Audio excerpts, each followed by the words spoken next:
Tim Hudak says Ontario PCs have a jobs plan, but Hudak knows his plan cuts 100,000 jobs. He even admitted it himself.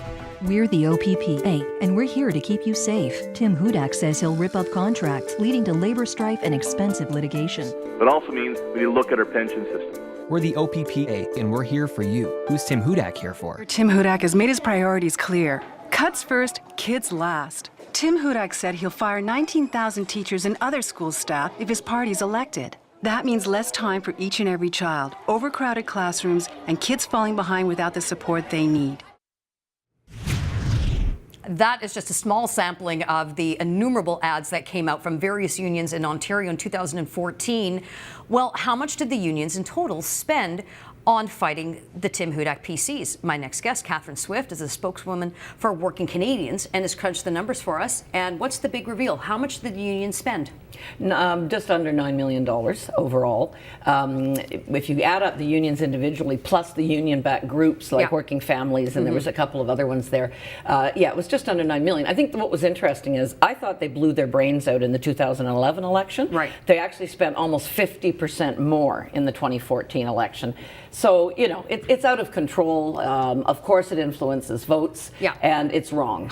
Well, it's wrong, and you know, I think the last time you and I talked, we were sort of dissecting a little bit about the voter turnout, and you made a valid point that when you have, say, 50% voter turnout, so half of those eligible voters coming out, and say you have a public service, which is 25 to 30% of those, that's only giving you a very small portion where you can whereby make change. So let me put this to you in another way.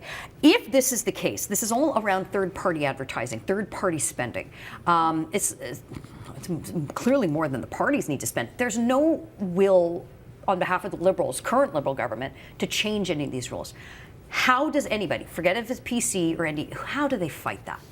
Well, it's very, very difficult, and the Liberals know it. They have enabled this, no question about it, in Ontario. You couldn't do it in other provinces or federally. The rules would not permit it. So, but what I think, and the point you made earlier was very important. I think your average Ontarian, I think a lot of people are fed up with politics, and I don't blame them one bit. The guck that's out there all over the place makes you ill. But I think if your average private sector voter who doesn't follow politics every day like people like you and I do, if they were aware of the influence that's wielded by this kind of spending, I think it would motivate them to get off their bums and go out to the polling station on election day, because they're all being hurt by this. And if you go down the list of the big spenders, the really big spenders, they're government unions, they're public sector unions. Absolutely. And they love to. I love one of those ads you were saying about the teachers. It's all about the kids. Yeah, right. Yeah, exactly. Those unions are disgraceful in terms of what they do to kids. And look at all the money those unions have to spend on this kind of rabble-rousing stuff, and yet not on anything constructive. So, I mean, the whole point of Working Canadians, as you know, is to elevate the profile of what's going on out there, how ridiculously influential the unions have been in Ontario and elsewhere to some extent, but the damage that does to all of us as average private sector taxpayers. Yeah, and I think that's important. So people can log on to workingcanadians.ca, take a look at the numbers. I want to just pull apart our good friends at the Working Families. Yes. We know that they are funded by other unions in addition to what an individual union is spending on their own ads. Like, for example, the Education Teachers Federation of Ontario. ETFO spent $1.3 million, but they also give money to Working Families. So what is it within is it just the law needs to change? Yes. I mean, obviously attitudes need to change. Yes. But that said, and knowledge.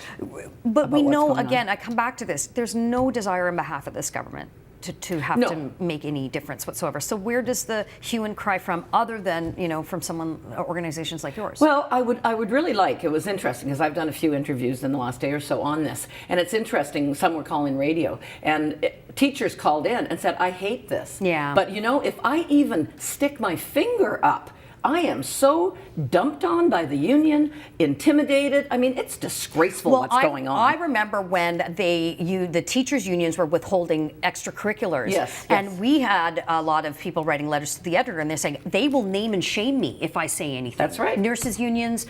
And that should be illegal. I'm sorry. Sure. Just because you're a member of a union, often involuntarily, by the way, as we know, there's no way that garbage should go on. They should be called on it. They should be, there should be some kind of legal remedy for that kind of situation. Absolutely. But here in Ontario, I think our best bet right now is to publicize this as much as we can, get your average Ontarian understanding how much they are hurt by this kind of garbage, and have a better outcome next time. All right, Catherine, appreciate the work you do. Again, log on to workingcanadians.ca. You can get all this information there and share it with your friends.